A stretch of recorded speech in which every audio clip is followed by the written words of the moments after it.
Y mientras tanto, la comunidad musulmana se prepara para responder ante ataques de odio promovidos en su mayoría por la política migratoria del presidente Donald Trump. En las mezquitas preparan a niños, jóvenes, mujeres y hombres con rezos y clases de defensa personal para actuar ante algún asedio. Los musulmanes son el 1% del total de los habitantes de Estados Unidos. Estos 13,3 millones de personas tienen en sus mezquitas un blanco reconocible y además vulnerable. En 2016, las agresiones aumentaron en un 67%. 6 centros religiosos recibieron cartas amenazadoras y se teme que crezca esta tendencia. En el análisis del Centro Legal sobre la Pobreza del Sur, encargado de monitorear el surgimiento y expansión de grupos de odio en Estados Unidos, publicado a mediados de febrero, se indicó que los grupos antimusulmanes se habían triplicado. Imagínense ustedes, en 2014 se contabilizaron 784 grupos de odio, en 2015 917 y en el año 2016, allí lo tienen en pantalla, 892. Estos datos indican que hubo un alza de un 197%.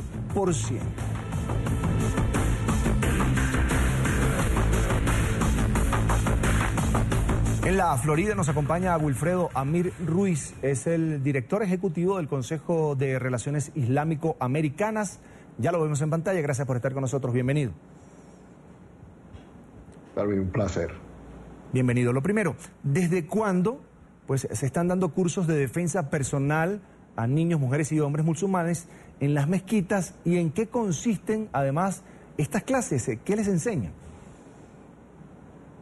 Sí, son unas clases mucho más comprensivas que de defensa personal.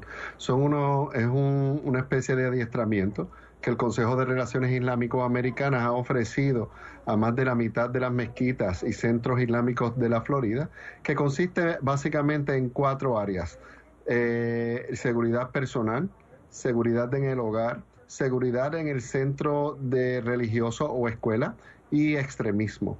Estas 4 áreas se cubre un adiestramiento que dura un par de horas y que están envueltos profesionales del orden público. Esas personas le adiestran a la comunidad de cómo mantener su hogar seguro y de cómo mantenerse ellos mismos seguros, dado el incremento constante y en dobles dígitos mensualmente que tenemos de casos de crímenes de odio o de incidentes de odio. Imagínate que en apenas menos de 6 meses, 2 mezquitas en la Florida han sido quemadas por atentados criminales para quemarlas. Eso es solo por mencionar algunos de los decenas y decenas de casos de incidentes de crímenes de odio que están sucediendo en todo lo ancho y largo del estado de la Florida y también de la nación. Mucho del incremento lo hemos notado especialmente desde la época de las elecciones. Desde ese momento se comenzó a experimentar un alza en los incidentes de odio que no se ha detenido, sino que no deja de aumentar con el paso de las semanas. Imagínate, el mes pasado nosotros recibimos un poco más de 80 llamadas para asistencia en nuestras oficinas.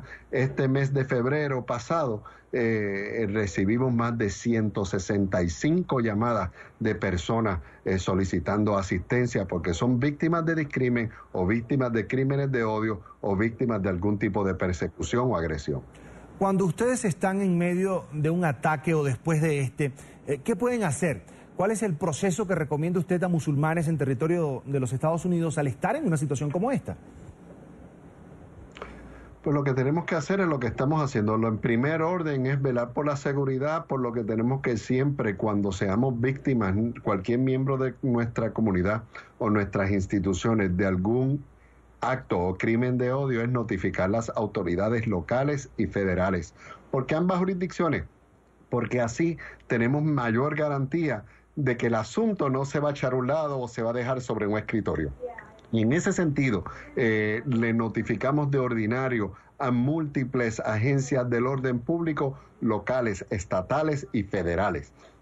Luego de eso, lo que se hace es campañas de educación, primero a la comunidad, porque algo que no podemos perder de perspectiva es que la magnitud con que la comunidad musulmana está siendo víctima de crímenes de odio solo se compara a los tiempos post-septiembre 11.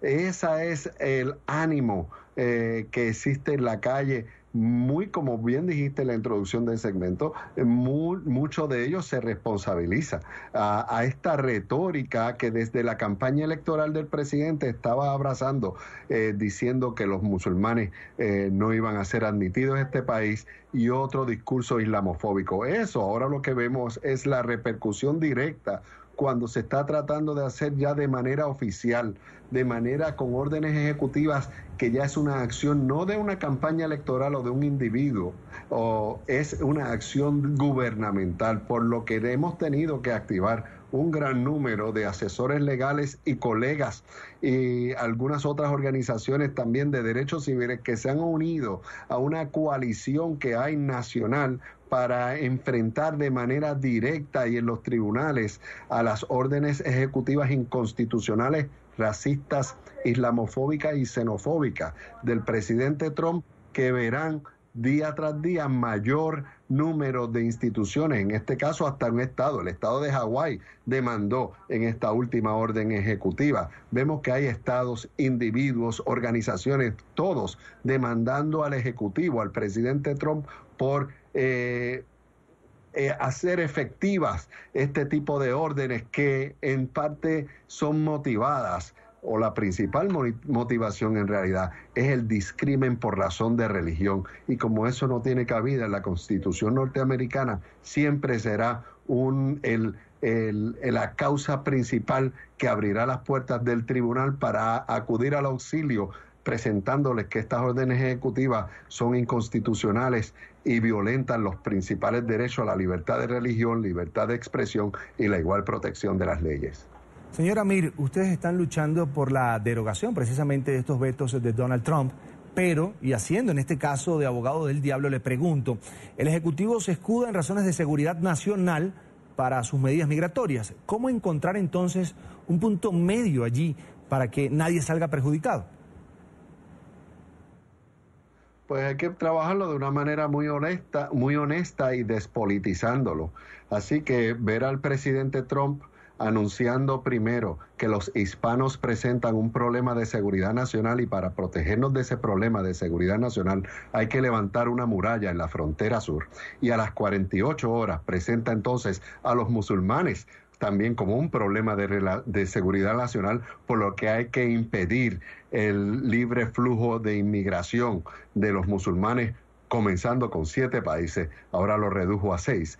Pero como vemos, es una retórica de que estos dirigentes políticos populistas han adoptado de presentarle a la comunidad una especie de monstruo o un cuco que quiere atacarte, y que tú me necesitas a mí, ejecutivo, para protegerte. Me necesitas para protegerte del problema de los hispanos, me necesitas para protegerte del problema de los musulmanes, y sobre pretexto de protección es que pisotean los derechos civiles, por lo que en esta nación derramaron sangre, sudor y lágrimas líderes como Martin Luther King y como Malcolm X para defender los derechos civiles, la igualdad de protección de las leyes, que ahora se pretende tirar por la borda sobre pretexto de que el gobierno tiene que defenderte de unos enemigos como los hispanos o como los musulmanes o como otras minorías. Ese pretexto para oprimir es el que precisamente se está llevando a los tribunales, y estamos siendo exitosos en los tribunales. Ya vimos cómo esas primeras órdenes ejecutivas tuvieron que tirarlas al zafacón. El presidente Trump tuvo que venir con una segunda orden ejecutiva implementando, dicho sea de paso, muchas de las cosas que se plantearon en los múltiples casos que se llevaron a los tribunales alrededor de la nación, cuestionando la constitucionalidad de esa orden. Tengo una consulta más, y es, ¿cómo le explican ustedes a un niño que vive en un país libre, que debe cuidarse porque hay grupos que atacan a quienes practican el Islam, a quienes hacen lo que hacen sus padres, lo que hace él? Claro, y lo que hay que hacer es precisamente educarlos de que en cualquier momento en la historia política de un país pueden advenirse al poder personas que son simpatizantes con extremistas raciales y con intolerantes religiosas o por otras razones.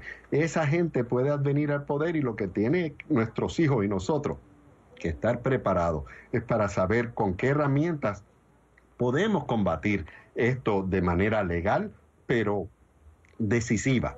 Y en ese sentido, este es un momento más para educar al resto de la comunidad de las contribuciones numerosas que hacen los musulmanes al bienestar de este país, las contribuciones numerosas que hacemos los hispanos también al bienestar de este país, y diferenciar y descubrir ante todo el mundo las verdaderas intenciones de líderes que siguen lamentablemente tratando de llevarnos un retroceso histórico de intolerancia étnica. En pantalla, Wilfredo Amir Ruiz, el director ejecutivo del Consejo de Relaciones Islámico-Americanas. Gracias por estar con nosotros estos minutos aquí en la tarde fin de semana. Hasta la próxima. Para mí un placer. Hasta luego.